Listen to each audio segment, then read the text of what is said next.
robots. They're being nurtured in the United States. Scientists have created robots that can produce an offspring. They're calling them xenobots. This is what they look like.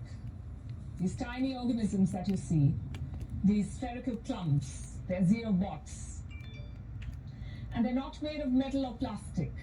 They've been created from biological tissues, which essentially makes them living robots. Robots that can move on their own, heal on their own, and now, of course, reproduce on their own. How exactly were they created? By assembling stem cells from embryos into synthetic life forms. Allow me to explain. I know it sounds complicated. In order to design these xenobots, scientists first created random 3D designs on a supercomputer, like the one that you see. Simulated blocks of skin and heart cells that can move on their own. These blocks or configurations were then assigned tasks through an algorithm. What kind of tasks? Like walking in a certain direction, basic things. The most promising configurations here, the ones that perform the tasks well, were then taken to a lab to be injected with life.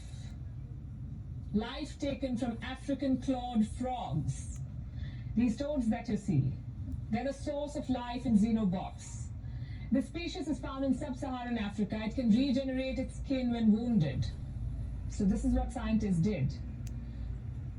Take out skin and heart cells from the embryos of these organisms and then inject them into 3D blocks through tweezers and electric tools. Once injected, these blocks were kept in dishes of water to keep the frog cells alive. And they did stay alive. And all of this was done in 2020.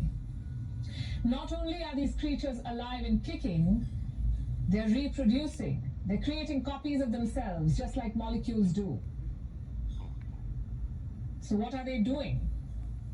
First, they release loose cells, then they smush them into clusters, swash them with water, and if the cluster is large enough, within a few days it takes a new life. It evolves into a child xenobot.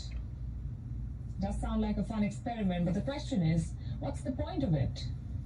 What are these xenobots for? What are they going to do? Here's a human question for these living robots. What is their purpose? The scientists are yet to decide. They're not sure how these xenobots can be used. But they've suggested some immediate applications. Here's what they can do. Collect microplastics from waterways, or wipe away cancerous cells inside the human body. And these are all suggestions. Suffice to say, the scientists themselves do not know at this point. Now consider this. Right now, these organisms are reproducing. Tomorrow, they could grow nervous systems, develop a cognitive ability, take decisions on their own. And if you've seen science fiction films, you'd probably know how this ends. Kim Iverson.